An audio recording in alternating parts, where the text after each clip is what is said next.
Here's the thing nobody tells you about spiritual awakening. Most people pursuing it are actually moving further away from it. Walk into any spiritual community and you'll find the same pattern. Certificate collectors discussing their latest shamanic breathwork training. Meditation app streakers bragging about 400-day streaks. Quantum coaches quoting Rumi while charging $300 an hour. They're all missing the fundamental point. Real awakening doesn't announce itself with fanfare. It's subtle, almost boring. You might notice colors seem different, but you can't explain how. Toxic relationships dissolve without drama. People just drift away naturally. Energy vampires stop calling. Your tolerance for superficial conversations evaporates. There's a final test that happens without warning, without certificates, without external validation. Most spiritual seekers fail it precisely because they're seeking. The retreat certificates become obstacles, the meditation cushion becomes a prison, the spiritual identity becomes the very thing blocking transcendence. The most profound realization: you stop trying to transcend anything. But before we explore why this paradox holds the key to everything, we need to understand what higher dimensions actually are. Here's something that's going to sting a little, but you need to hear it. Every meditation cushion you've worn thin. Every spiritual book whose pages you've dog-eared, every retreat you've attended hoping to finally get it, they might actually be the very things keeping you from what you're seeking. I spent 15 years in this trap myself. Picture this. You're climbing a mountain, convinced that enlightenment waits at the summit. You're breathless, exhausted, comparing your progress to other climbers, measuring how many feet you've ascended today versus yesterday. You've got your spiritual fitness tracker counting meditation minutes, your journal documenting every insight, your teacher's voice echoing in your head about the next level you need to reach. And then one day you realize something devastating. The summit was always beneath your feet. You were already standing on sacred ground, but you were too busy climbing to notice. This is the cruelest joke in the spiritual marketplace. The very act of seeking creates the seeker. The moment you decide you need to transcend, you've created separation from what you're trying to reach. It's like trying to catch your own shadow. The harder you chase, the faster it runs away. Look around at what's happening in our spiritual communities today. We've turned awakening into Amazon Prime. Everyone wants it fast, trackable, and delivered to their door. Meditation apps are proliferating like digital weeds, each promising to be the one that finally gets you there. Quantum coaches are on every platform, selling transformation like it's a software upgrade. Ayahuasca retreats have become existential tourism where people hop from ceremony to ceremony, collecting peak experiences like spiritual passport stamps. This isn't awakening. It's spiritual materialism on steroids, and it reveals something deeply uncomfortable about our collective desperation. We're so convinced we're broken that we'll try anything to fix ourselves, never questioning whether we were broken in the first place. Neville Goddard understood this paradox decades ago. He talked about fourth-dimensional thinking, the recognition that change doesn't happen through effort or accumulation, but through assumption. You don't become what you want by working toward it. You assume the state of already being it. The difference is staggering. One approach adds layers of technique and practice. The other removes the obstacles that were hiding what was already there. Think about it this way.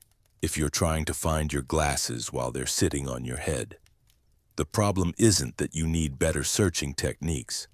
The problem is you don't realize you're already wearing them. Most spiritual seeking is like developing increasingly sophisticated methods for finding glasses that are already on your face. I've watched spiritual communities perpetuate this seeking addiction for decades. The teacher who keeps promising that the next workshop will be the breakthrough. The guru who always has one more initiation, one more level, one more secret teaching. The sangha that measures progress by how many hours you sit, how many books you've read, how many lifetimes you've been on the path. The most profound spiritual truths often can't be shared openly because they threaten entire industries built on keeping you seeking. Here's what nobody wants to tell you. Enlightenment was never absent. It was never something you lost and need to find again. It was never damaged and doesn't need healing. It was never impure and doesn't need purification. Every technique, every practice, every method is just removing layers of conditioning that convinced you otherwise. The conditioning runs deep. From childhood, we're taught that peace is something we have to earn, that love is something we have to deserve, that wholeness is something we have to achieve. So when we encounter spiritual teachings, we naturally apply the same framework. Awakening becomes another goal to conquer, another summit to reach, another way to prove we're finally enough. But what if the entire premise is backwards? What if instead of adding more practices, more knowledge, more experiences, we need to subtract the beliefs that convinced us we were lacking something in the first place?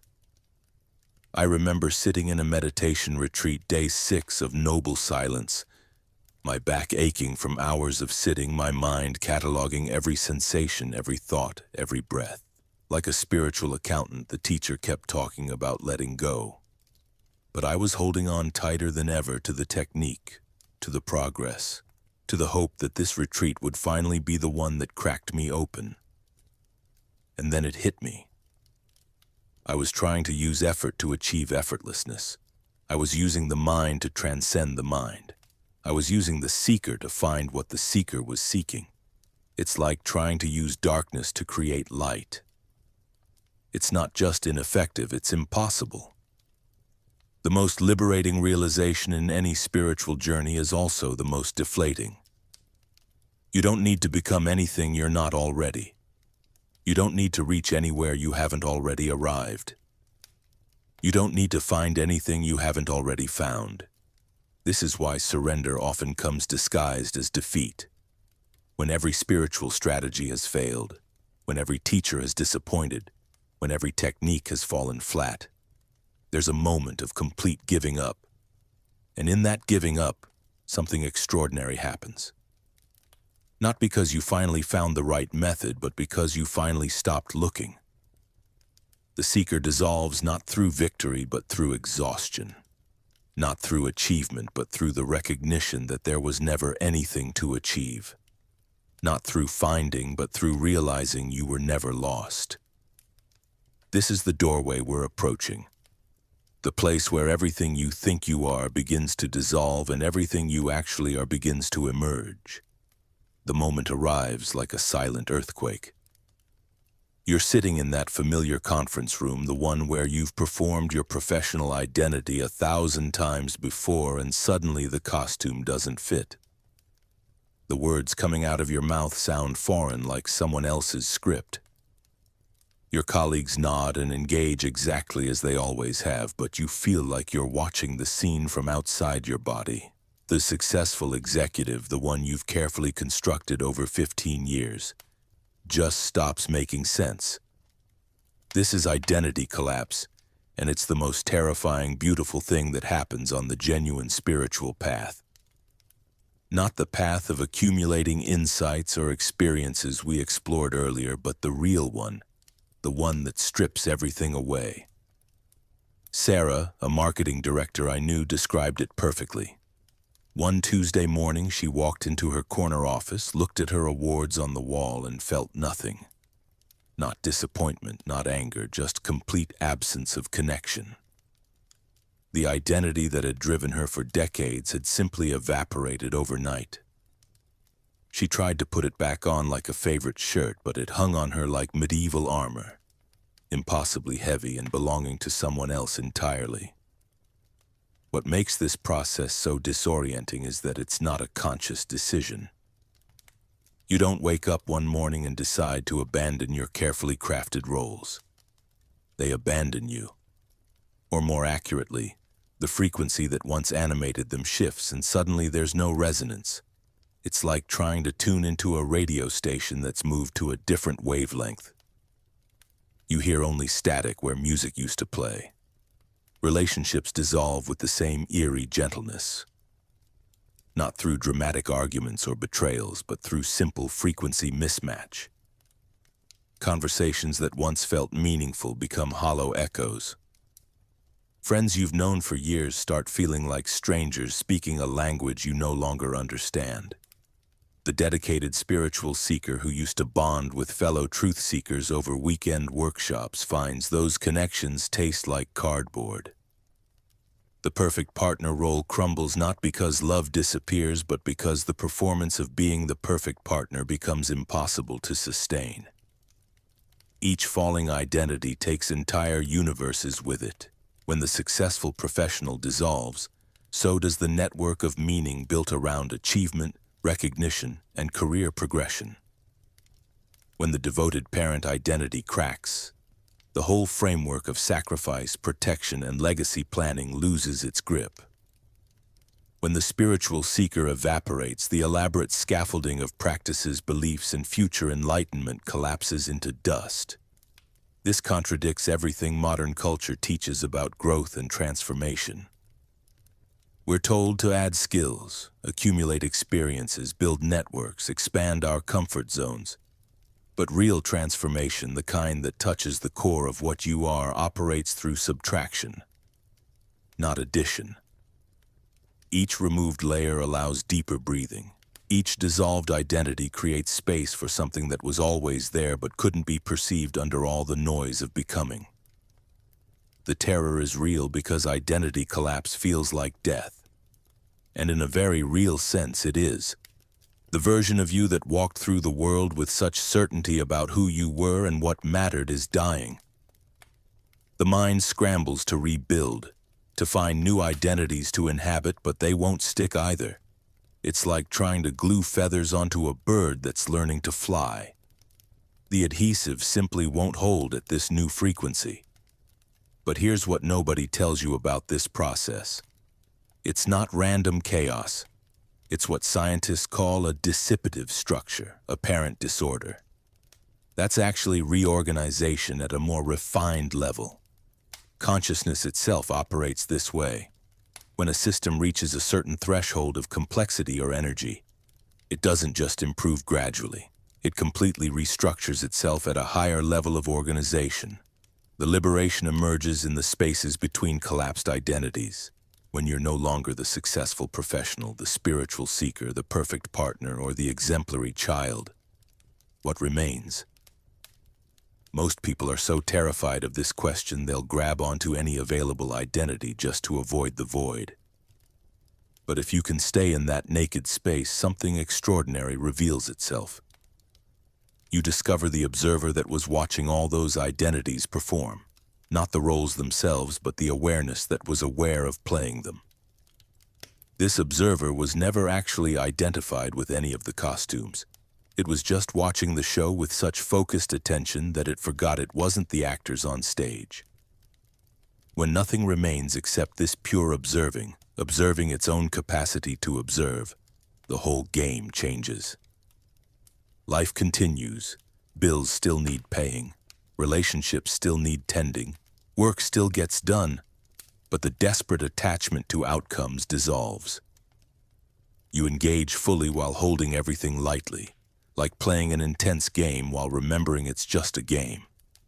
This sacred gap between observer and observed transforms experience completely. Colors seem more vivid because you're not filtering them through identity-based preferences. Conversations become more authentic because you're not protecting a self-image. Decisions become clearer because they're not clouded by who you think you should be. The brutal beauty of identity collapse is that it reveals what was always true. You were never actually those roles. You were the space in which they appeared and disappeared. And that space, that aware presence, is infinitely more interesting than any identity you could construct or maintain. The question isn't whether identity collapse will happen if you're genuinely walking this path. The question is whether you'll fight it or dance with it. What happens after your carefully constructed identity dissolves isn't what most spiritual teachers prepare you for. They talk about bliss, about oneness, about transcendent states, but they rarely describe the radical rewiring that occurs in how consciousness itself operates. This isn't about having peak experiences anymore. This is about fundamentally different software running your awareness. The first thing you notice is space. Not the empty void kind of space that terrifies the ego, but functional space, breathing room between you and whatever you're experiencing. Before this shift, emotions grabbed you like a riptide. Anger would possess you completely, turning you into a human volcano with no choice but to erupt. Sadness would pull you under like quicksand, and you disappear into it for hours or days. Fear would freeze every system, leaving you paralyzed and reactive. Now something extraordinary happens. You can feel anger moving through your system. Real anger, not some watered-down spiritual bypass version, but you're not consumed by it. The sensation is like standing in a powerful river current while remaining rooted to the riverbed. The anger flows through, sometimes intensely, but you don't get swept away. You feel its heat, its energy, its message, and then you choose what to do with that information. This isn't emotional dissociation or spiritual bypassing. Those are numbing strategies where you disconnect from feeling altogether. What I'm describing is the opposite. You feel everything more intensely than before, but from a fundamentally different operational platform. Your nervous system has learned to process emotional energy without automatically triggering the ancient survival programs. The neurological changes here are measurable and profound. Your fight or flight response stops firing automatically at every perceived threat. Your vagus nerve tone elevates significantly, creating what researchers call adaptive flexibility, the capacity to respond rather than react. Heart rate variability studies would show dramatic improvements in your system's ability to shift between states based on actual circumstances rather than habitual patterns. But perhaps the most striking change is in your relationship with time itself. Before this transformation, you lived in what I call stimulus-response compression, that millisecond gap between something happening and your automatic reaction. Now those milliseconds expand into eternities of conscious choice. A colleague says something triggering, and instead of that familiar cascade of defensiveness, you find yourself in a spacious moment where multiple response options become visible. You can choose curiosity over defensiveness, questions over accusations, silence over reaction. Metacognition becomes your default operating system rather than something you access during meditation. You're constantly aware of awareness itself, watching thoughts arise like weather patterns, observing emotions move through like tidal flows while remaining like the sky that contains all weather, or the ocean floor that experiences all tides without being disturbed by them. Problems undergo a complete metamorphosis in your perception. What once appeared as insurmountable walls now reveal themselves as interesting energy configurations awaiting reorganization. A relationship conflict isn't a crisis to survive, but a dynamic system showing you exactly where growth wants to happen. Financial challenges aren't threats to your security, but information about energy flow and value creation. Health issues aren't punishments or random misfortunes, but your body's sophisticated communication about what needs attention. This shift creates an almost supernatural capacity to hold paradoxes without the cognitive dissonance that once drove you crazy. You can simultaneously accept the absolute perfection of this moment while working passionately for change. You love people deeply while releasing all attachment to how they should be. You desire intensely while being completely at peace with non-fulfillment. These aren't philosophical concepts you've memorized. They're lived realities that feel as natural as breathing. Your sensitivity to subtle information fields becomes remarkably refined. You start knowing things without knowing how you know them, You'll sense someone's emotional state before they speak, not through psychic powers, but because you're no longer drowning in your own reactive noise. You can perceive layers of meaning in conversations that remain hidden from the speakers themselves. This isn't mind reading. It's what becomes available when your internal static quiets down. Time perception undergoes radical distortions that would have seemed impossible before. Moments of presence can feel like eternities, a single breath containing infinite depth, a glance between lovers lasting forever.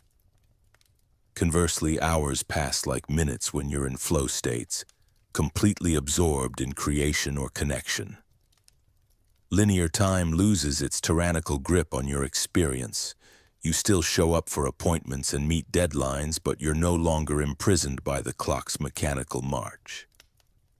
The quality of your attention transforms from a narrow spotlight, constantly jumping between objects, to something more like an expansive field that can simultaneously hold multiple layers of experience. You can be fully present with someone's words while tracking their emotional undertones, noticing your own internal responses, staying aware of the broader context, and sensing what wants to emerge in the conversation, all without effort or strain. This new operating system doesn't make you superhuman or eliminate challenges from your life. What it does is provide you with completely different tools for engaging with whatever arises. Difficulties still appear, but they no longer destabilize your core functioning. You can navigate complexity with a kind of relaxed precision that seemed impossible when you were constantly managing your own reactivity. The invitation here isn't to achieve this state through more spiritual practices or techniques. These changes emerge naturally as the false structures of identity continue dissolving. Your job isn't to make this happen, but to recognize it when it begins occurring and learn to trust this new way of being. Even when it feels unfamiliar or your old conditioning tries to pull you back into familiar patterns of reaction and control.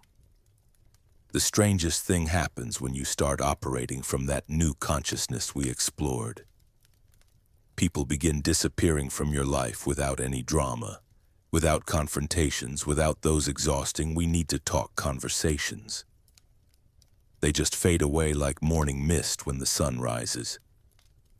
I remember Sarah, a client who called me 3 months after her breakthrough, completely bewildered. "It's the weirdest thing," she said. "My coworker Janet, you know, the one who used to corner me every Monday with her weekend disasters, she just stopped. She walks right past my desk now like I'm invisible. And my neighbor, who always needed emergency babysitting, she found someone else. Even my sister, who used to call crying about her marriage every other night." Radio silence. Sarah wasn't being cruel. She hadn't changed her behavior toward these people. She was actually kinder, more present when they did interact. But something fundamental had shifted in her energetic signature, and these relationships simply couldn't maintain their old patterns. This isn't metaphysical wishful thinking. It's frequency mechanics playing out in human relationships. When you transform your internal operating system, you literally change the electromagnetic field you emit. The people who were feeding off your old patterns, your anxiety, your people-pleasing, your need for approval, suddenly find nothing to latch onto. It's like trying to plug an old appliance into a completely different voltage system. The connection just won't hold. Energy vampires require specific conditions to thrive. They need someone who feels guilty saying no, someone who takes responsibility for others' emotions, someone who believes they're being helpful by absorbing other people's chaos. When you stop providing those conditions, they instinctively seek more compatible feeding grounds. There's no conscious malice in this. It's pure survival instinct operating below their awareness. The drama addicts face a particularly interesting dilemma. These are the people who could turn a discussion about grocery lists into a 3-act tragedy when they try their usual theatrical approaches with the new you. Something fascinating happens. The conversation just dies mid-performance. They're delivering their lines, waiting for you to pick up your cue as the concerned friend or the guilty participant. And instead, they encounter this calm, unshakable presence that doesn't engage with the drama frequency. I watched this happen with Michael, whose mother had perfected emotional manipulation over decades. She'd call with manufactured crises, each one designed to trigger his guilt and send him rushing to her rescue. After his transformation, he'd listen compassionately, offer practical suggestions if appropriate, but he wouldn't absorb her emotional state. The first few times she escalated, bigger crisis, more urgent tone. When that didn't work, she started calling his siblings instead. Within 6 months, she'd unconsciously reorganized her entire support system around people who still responded to her old patterns. The really remarkable part is how this happens without any conscious effort on your part. You're not trying to repel certain people or attract others. You're simply being authentically yourself, operating from your transformed consciousness, and the magnetic field this creates does all the work. Compatible frequencies amplify each other naturally, while incompatible ones create interference that makes sustained connection impossible. Then the new connections start appearing, and they're unlike anything you've experienced before. These aren't relationships built on need, obligation, or unconscious patterns. They're soul-to-soul encounters that bypass all the usual social choreography and dive straight into authentic territory. You'll recognize these people immediately. There's something in their eyes, a quality of presence that signals they're operating from the same depth you've discovered. Conversations with them feel like coming home to yourself. You can speak your truth without translation, without dimming your light to make others comfortable, without performing some acceptable version of who you think you should be. Lisa described meeting her new business partner. We were at this networking event. You know how superficial those usually are.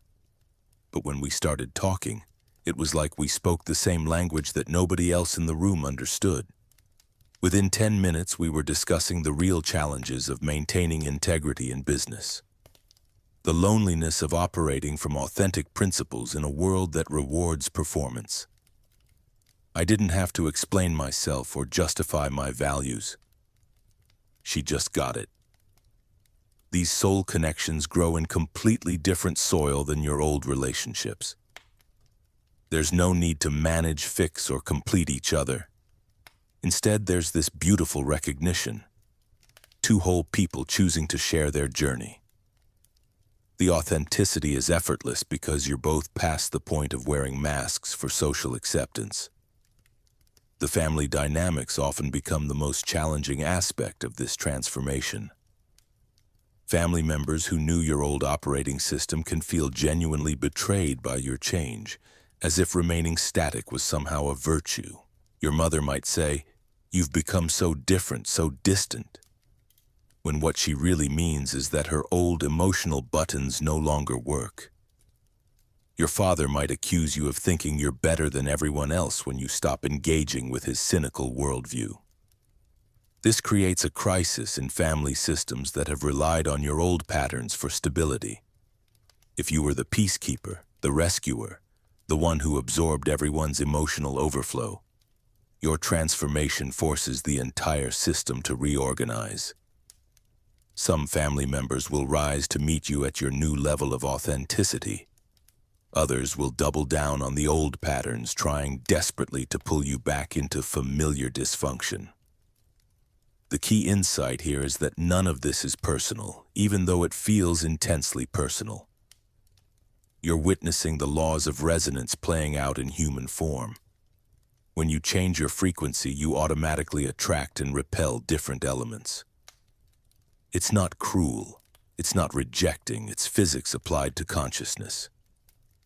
The most profound shift is learning to trust this natural selection process rather than fighting it. Your transformed consciousness knows exactly what kinds of connections serve your highest evolution. When you stop forcing relationships that no longer fit and stop dimming yourself to maintain incompatible connections, You create space for the soul family that's been searching for you all along. This magnetic reorganization isn't a one-time event. It's an ongoing process that continues as you deepen into authentic being. Each layer of truth you embody shifts your resonance field, calling forth new levels of connection while naturally releasing what no longer serves. It's one of the most elegant aspects of consciousness evolution. The way it automatically creates the relational environment that supports your continued growth. You know that moment when you're trying to explain color to someone who's been blind from birth? That's exactly what happens when we attempt to grasp four-dimensional reality using our three-dimensional consciousness. The natural mind, that sensory-based awareness we've been conditioned to trust completely, literally cannot receive spiritual things because they appear as foolishness to its limited processing system.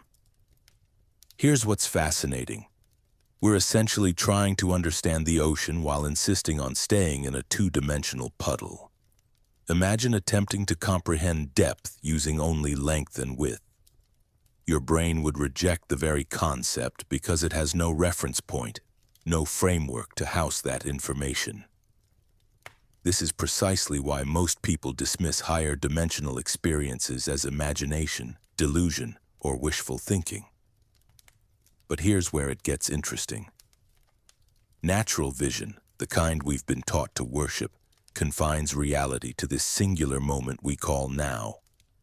It's like looking at existence through a microscopic keyhole, convinced that tiny circle of light represents the entire universe.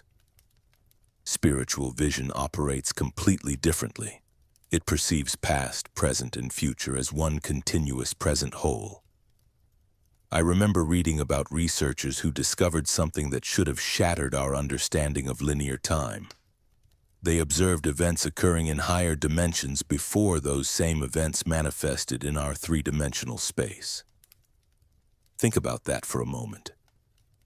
Life proceeds according to plans that already exist in dimensions we can't normally access.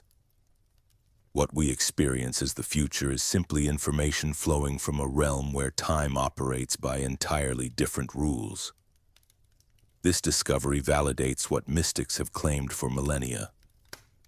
Our reality is essentially a shadow projection of something infinitely more complex and beautiful.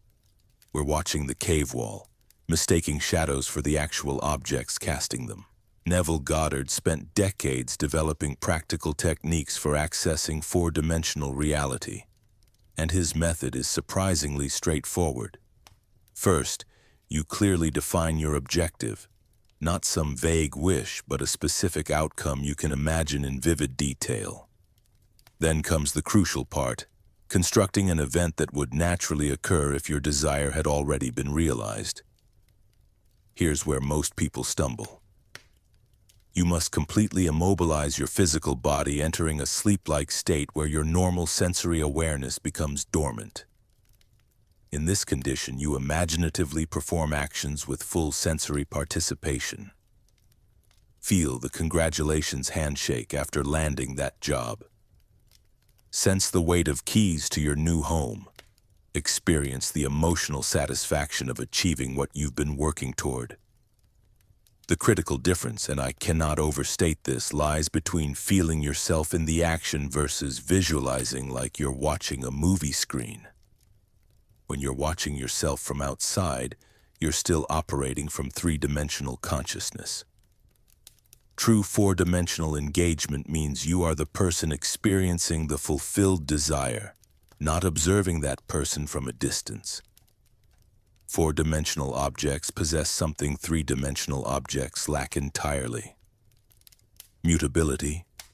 Time adds the capacity for change, for growth, for transformation. In our limited three-dimensional awareness, we see people and situations as fixed, solid, permanent. But that's like examining a single frame of a movie and concluding you understand the entire story. When you meet someone, you're encountering only a cross-section of their four-dimensional self, one thin slice of their complete existence. To see their complete self, you'd need to perceive every moment from their birth to their death, Simultaneously, you'd witness their childhood wonder, their teenage confusion, their adult accomplishments, their elderly wisdom, all existing as one magnificent complex being. This explains why judgments based on momentary interactions are so fundamentally flawed. You're evaluating someone's entire existence based on observing one tiny fragment of their dimensional presence. It's like examining one pixel and claiming to understand the entire photograph. The world we consider so solid, so undeniably real, is actually a shadow from which we can pass at any moment. It's an abstraction of a fundamentally larger dimensional world. This isn't philosophical speculation. It's the practical reality you can access once you understand how consciousness operates beyond sensory limitations. Now here's the practical challenge. How do you navigate between dimensions without losing your grounding in everyday functionality? You pay your bills while recognizing the monetary system's completely arbitrary nature. You care for your physical body while knowing its temporary transitional nature. You maintain relationships while experiencing unity that transcends individual boundaries. This isn't about dissociation or escaping responsibility. It's about operating from expanded awareness while remaining functional in three-dimensional society. You become bilingual in consciousness, fluent in both dimensional realities. The transformation that began with your identity collapse and continued through the reorganization of your social connections now reveals its deeper purpose. You weren't just changing your life. You were preparing your consciousness to operate from higher dimensional awareness. Those energy vampires disappeared because they literally couldn't access the frequency you now inhabit. The soul connections appeared because authentic recognition occurs in dimensions beyond physical appearance and personality presentation. Start practicing dimensional bilingualism today. Choose one desire and construct its fulfilled reality using Neville's technique. Feel yourself living that reality, not watching yourself live it. This isn't visualization. It's dimensional travel using consciousness as your vehicle. Your three-dimensional experience is about to become the launching pad for something infinitely more magnificent. Here's something that catches most people completely off guard when they first glimpse higher dimensions. Your problems don't disappear. In fact, they often intensify. But something far more profound happens. Your entire relationship with difficulty undergoes a complete metamorphosis. I remember talking to a friend who'd been through what you might call a consciousness breakthrough. She looked at me with this bemused smile and said, "You know what's weird? Life threw me 3 major crises in the past 6 months, way more intense than anything I dealt with before my awakening. But I'm handling them like I'm playing chess instead of drowning in quicksand." This is the alchemy of problems, and it's one of the most misunderstood aspects of spiritual development. We're conditioned to believe that enlightenment equals easy street, that higher consciousness should grant us immunity from life's difficulties. The truth is almost the opposite. Think about it this way. When you develop 4-dimensional vision, that spiritual perception we explored earlier, you're essentially installing new sensory equipment. You start seeing patterns where others see only chaos. This isn't about forcing positive thinking or slapping happy stickers on genuine pain. It's about developing pattern recognition that reveals the hidden architecture behind seemingly random events. Let me give you a concrete example. Financial stress used to feel like pure threat. Bills piling up, bank account dwindling, that familiar knot of anxiety in your chest. But with refined perception, you begin to see financial problems as precise diagnostic tools. They're showing you exactly where your relationship with abundance and scarcity needs attention. I watched this play out with a colleague who lost his corporate job right after what he described as his spiritual opening. Instead of panicking, he became genuinely curious. "What is this situation trying to teach me?" he asked. Within weeks, he realized he'd been using financial security as an excuse to avoid his real calling. The job loss wasn't punishment. It was liberation disguised as catastrophe. The same principle applies to relationship conflicts. Before consciousness transformation, arguments with your partner feel like emotional warfare. Attack, defend, retreat, repeat. But when you develop higher dimensional perception, these conflicts become mirrors, showing you exactly which parts of yourself need love and integration. I know someone whose marriage went through what looked like complete breakdown right after both partners began serious spiritual work. Friends kept saying, "Isn't meditation supposed to make you more peaceful?" But the couple understood something deeper was happening. Their conflicts weren't destroying their relationship. They were revealing all the unconscious patterns that had been running their lives. Each fight became a teacher, showing them where they were still operating from fear instead of love. The health challenges are perhaps the most dramatic example of this alchemical process. Your body becomes this incredibly sophisticated communication system, and illness often represents your physical form. Screaming truths your mind has been refusing to hear. A woman in my community developed chronic fatigue right as she was advancing in her spiritual practice. Conventional thinking would call this cruel irony. Getting sick just when you're trying to become more conscious. But she approached her illness as information rather than enemy. What she discovered was profound. Her body was forcing a complete stop because she'd been using spiritual practices to avoid dealing with decades of unprocessed trauma. The fatigue wasn't attacking her spiritual growth. It was ensuring that growth happened authentically from the ground up. This is where the alchemy gets really interesting. You develop what feels like an almost magical capacity to find gifts within difficulties. Not because you're being naive or optimistic, but because you're perceiving layers of reality that were previously invisible. Every obstacle starts carrying secret keys. Every crisis offers disguised clarity. You begin approaching workplace politics with detached engagement, still participating fully but without the emotional charge that used to drain your energy for days. Family drama becomes fascinating theater rather than personal assault. You can witness your relatives playing out their unconscious patterns without getting pulled into the performance. Financial stress transforms from threat into information. Instead of, "Oh no, I don't have enough money," you start asking, "What is this situation revealing about my relationship with abundance? What old beliefs about worthiness or scarcity are surfacing to be healed?" The devastation of divorce reveals itself as mutual liberation from soul contracts that have been fulfilled. You realize you and your former partner came together to learn specific lessons. And now that the learning is complete, you're both free to move into new phases of growth.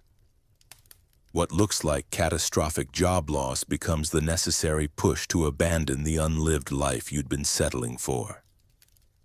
The universe, it seems, has a way of creating exactly the right amount of pressure to crack open whatever shell you've been hiding inside. Nothing feels arbitrary anymore. Everything carries precise information about your next necessary movement. This doesn't mean you enjoy difficulties or seek them out.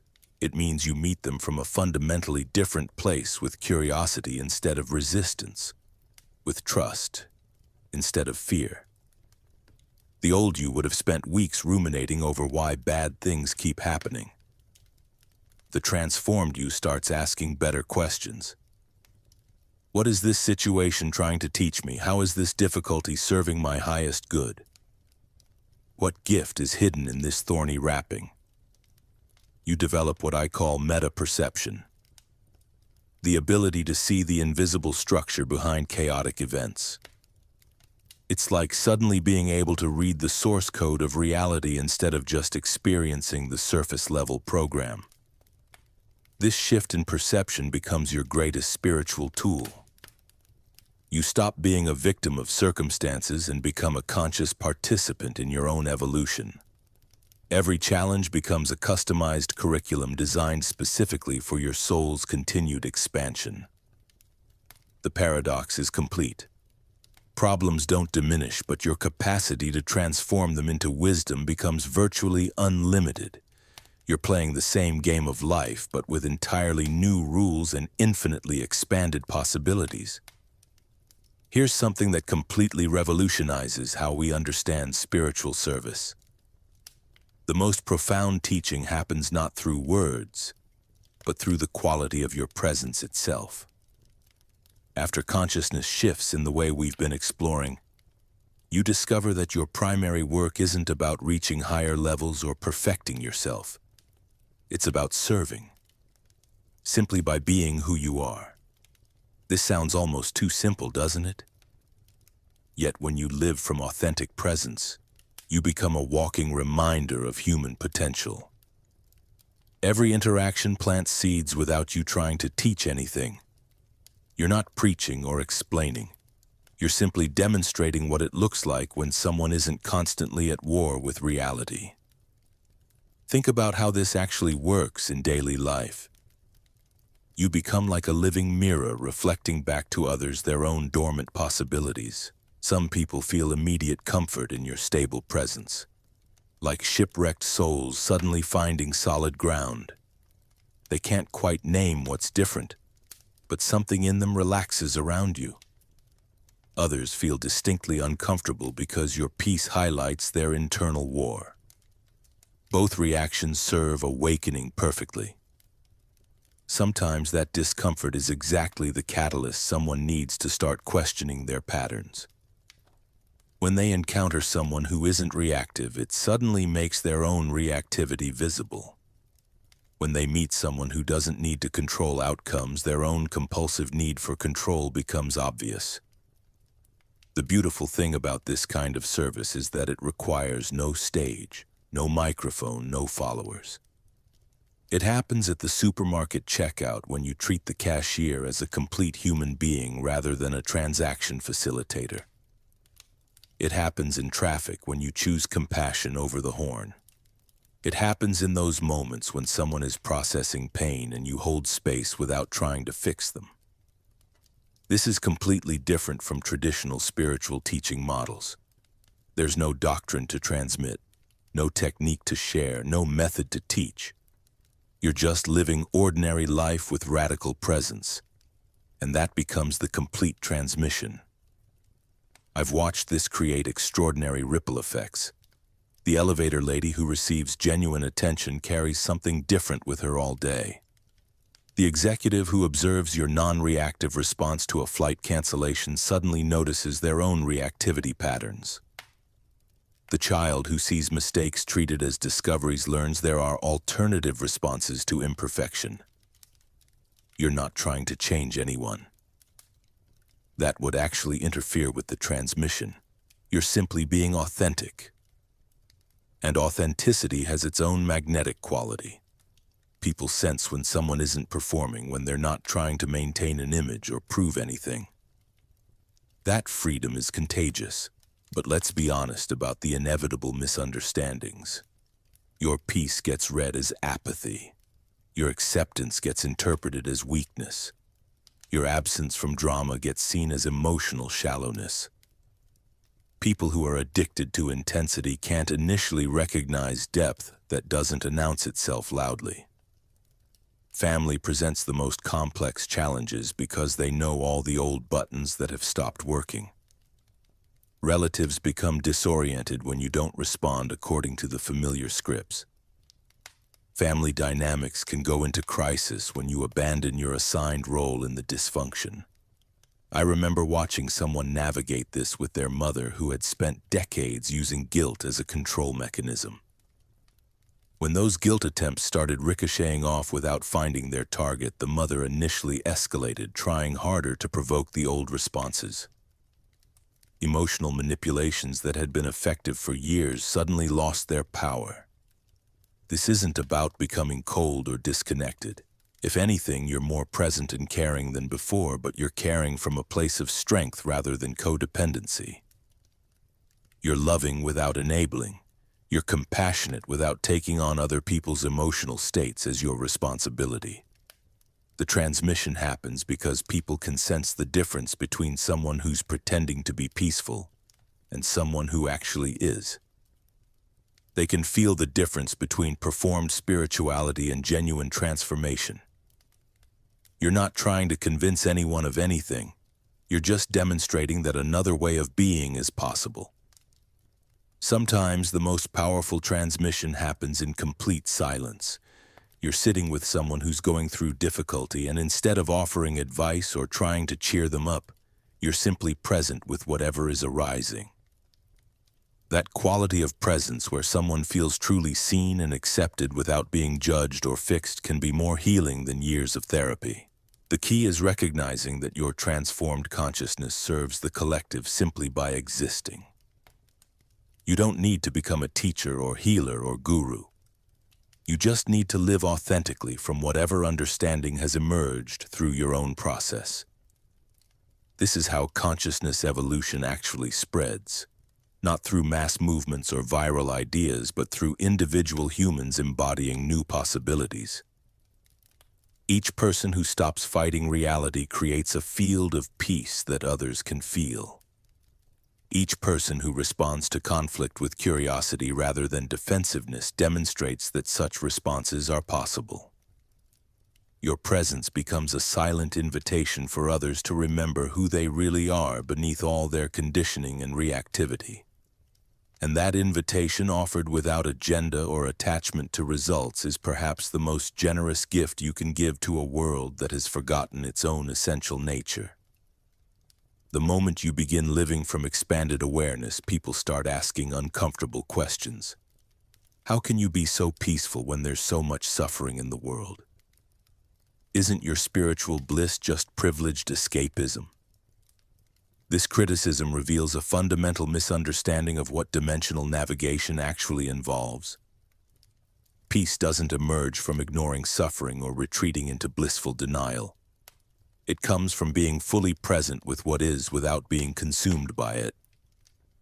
There's a crucial distinction between empathy and emotional absorption. When you're operating from fourth-dimensional awareness, you can witness someone's pain completely, feel genuine compassion, and respond appropriately without drowning in their emotional field.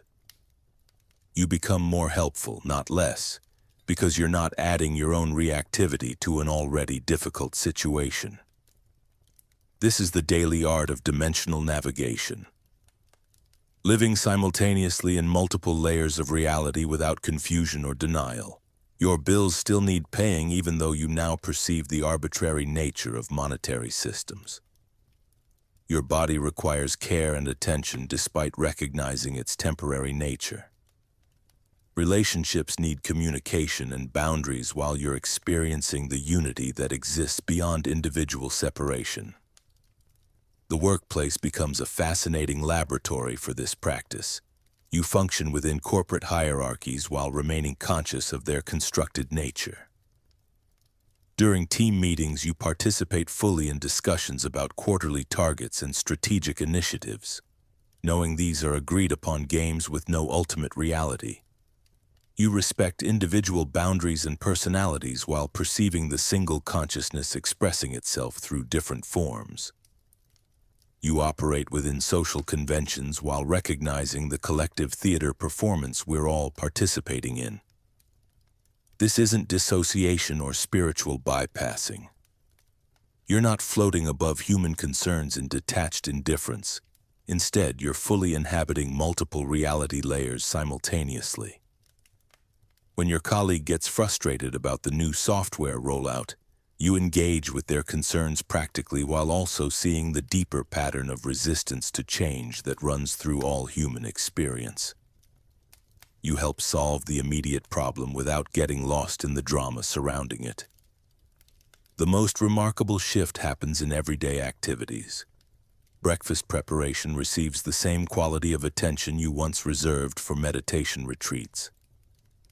The morning commute carries the presence you use to access only in sacred spaces. Your lunch break walk has become as profound as any spiritual practice. Not because you decided to make it special, but because the division between sacred and mundane has simply evaporated.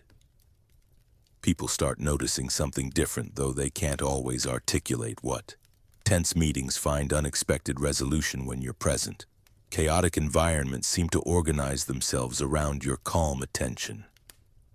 Friends mention sleeping better after conversations with you despite nothing particularly significant being discussed. Family gatherings that usually dissolve into familiar conflicts somehow stay harmonious. This isn't mystical energy projection or some kind of psychic manipulation. It's simply the absence of emotional static, allowing natural systems to find their balance. When you're not adding reactivity, judgment, or agenda to situations, space opens for organic resolution. Your nervous system's coherence creates a field effect that others unconsciously attune to. But here's where it gets tricky. The ego, ever adaptive, starts creating a new identity around this expanded awareness. I'm the enlightened one. I'm the peaceful presence. I'm the one who brings harmony. This spiritual ego can be more subtle and dangerous than the ordinary ego because it wraps itself in transcendent concepts. You catch yourself feeling slightly superior during heated political discussions, thinking, if only they could see from the fourth dimension like I do. You notice a tiny pride when someone comments on your calmness. These are red flags. The moment awareness becomes an identity, you've fallen back into three-dimensional thinking patterns. The final test never really ends. It requires continuous surrender without turning surrender itself into a conquest. You develop sensitivity to detect when the ego is attempting to appropriate your expanded awareness. Old identification patterns try to reinstall themselves through the back door. Drama attempts its seductive return, offering familiar roles in games you thought you'd outgrown. Sometimes you'll find yourself fully engaged in a petty argument about household chores, wondering how you went from cosmic consciousness to squabbling about dirty dishes in the space of 5 minutes. This isn't failure, it's the human experience. The key is recognizing when you've been pulled back into limited identification and gently returning to expanded awareness without self-judgment. Your job becomes maintaining this broader perspective while honoring the legitimate needs of three-dimensional existence. You pay taxes not because you believe in the system's ultimate reality, but because you recognize the practical consequences of not participating. You maintain your health not from fear of death, but from appreciation for the temporary vehicle allowing this experience. The art lies in complete engagement without total identification. You play your roles fully while remembering their roles. You care deeply about outcomes while holding them lightly. You participate in the human drama while maintaining awareness of the stage, the theater, and the consciousness, witnessing the entire performance. This dimensional navigation becomes your daily practice, your moment-to-moment choice. Each interaction offers the opportunity to respond from expanded awareness or contract back into limited identification. The invitation is always present. Will you meet this moment from the vastness you've discovered or from the small self that feels separate and defended? The world needs people who can function effectively within existing structures while embodying the possibility of something beyond them. This is how transformation happens. Not through dramatic revolution, but through ordinary people living extraordinary awareness in completely normal circumstances. We're witnessing something unprecedented in human history, and most people have no idea it's happening. There's no news coverage, no organized movement, no measurable statistics tracking it. Yet millions of individuals are quietly passing through what I can only describe as the final examination of human consciousness, each in their own timing, their own unique form. This isn't some new age fantasy or spiritual marketing campaign. I'm talking about a genuine shift in how human beings relate to existence itself. The old operating systems of fear-based decision-making, control-driven relationships, and scarcity-minded living are simply failing to function for growing numbers of people. Not because they've read the right book or attended the perfect workshop, but because something deeper has shifted in the very fabric of their being. If these words feel familiar rather than surprising, if you're recognizing rather than learning, then you're already part of this silent revolution. The recognition itself is the evidence. You didn't arrive here through accident or algorithm. You're here because some part of you knows exactly what I'm describing. The transformation I witnessed in Sarah 3 years ago exemplifies this perfectly. She wasn't pursuing enlightenment or studying consciousness. She was a marketing executive in Chicago, successful by every conventional measure, when something inside her simply stopped responding to the old motivations. The career ladder that once drove her felt meaningless. The social dynamics that previously energized her felt hollow. She described it as watching herself go through familiar motions while feeling completely disconnected from the person performing them. What happened next wasn't dramatic spiritual awakening with bells and visions. It was quieter and more profound. She began making decisions from an entirely different place, not from fear of consequences or desire for approval, but from some internal compass she'd never trusted before. She left the marketing firm not in rebellion, but in gentle recognition that continuing would be living someone else's life. She moved to a smaller town, opened a pottery studio, and started living from presence instead of planning, trust instead of control. The ripple effects were immediate and far-reaching. Her teenage daughter, who'd been struggling with anxiety and academic pressure, began relaxing into her own authentic interests.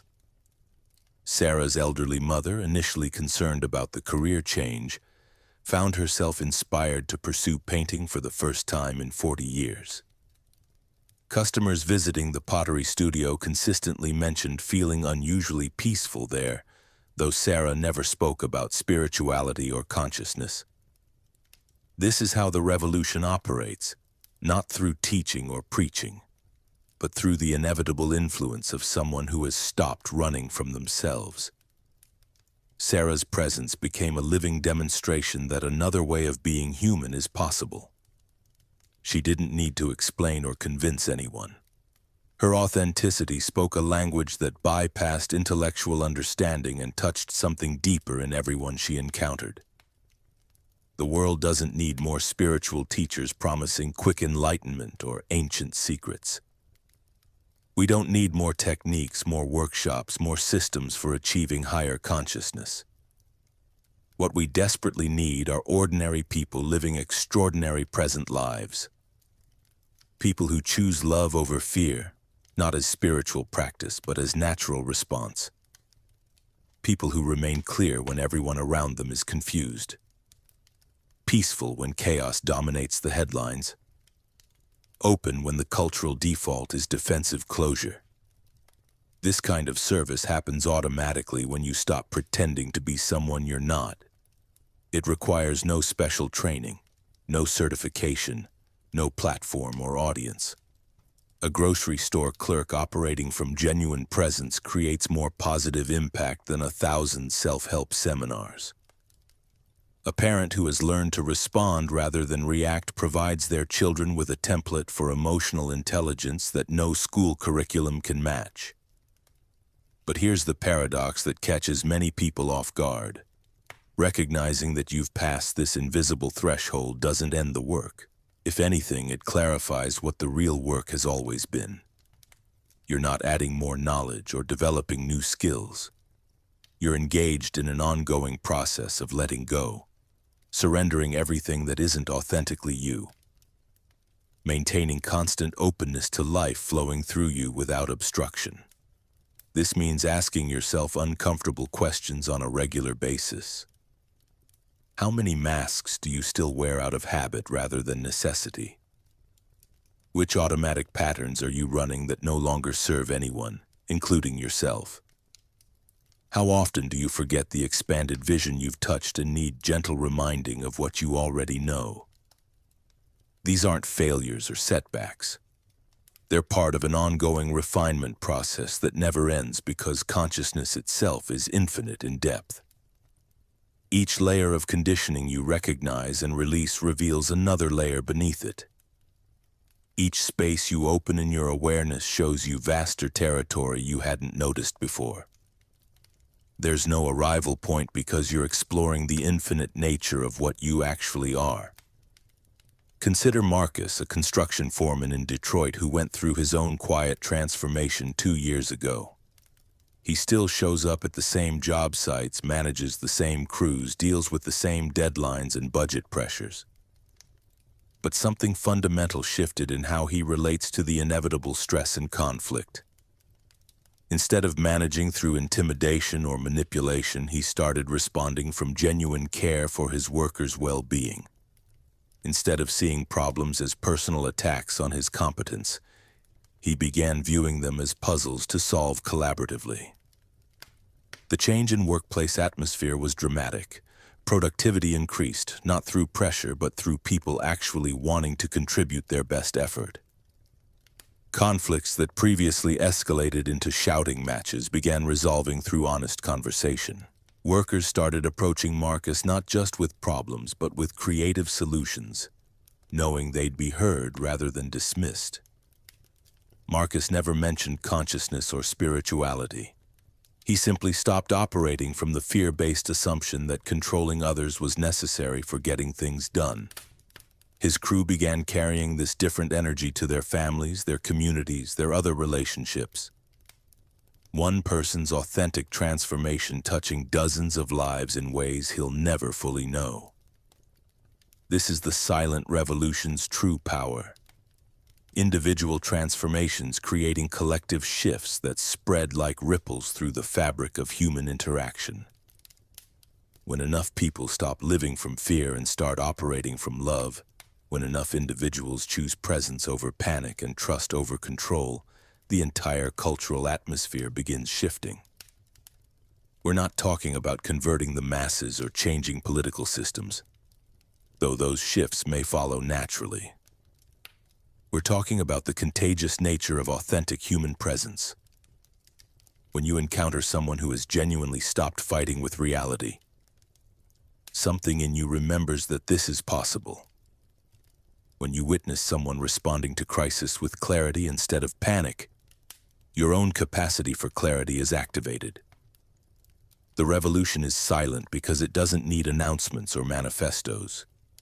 It operates through the simple power of example, through the inevitable influence of people who have remembered how to be fully human. Each person who stops running from themselves creates permission for others to do the same. Each individual who chooses love over fear makes that choice slightly easier for everyone around them. You're not just awakening for yourself. Your consciousness is part of a larger consciousness that's awakening to itself through billions of individual recognition events.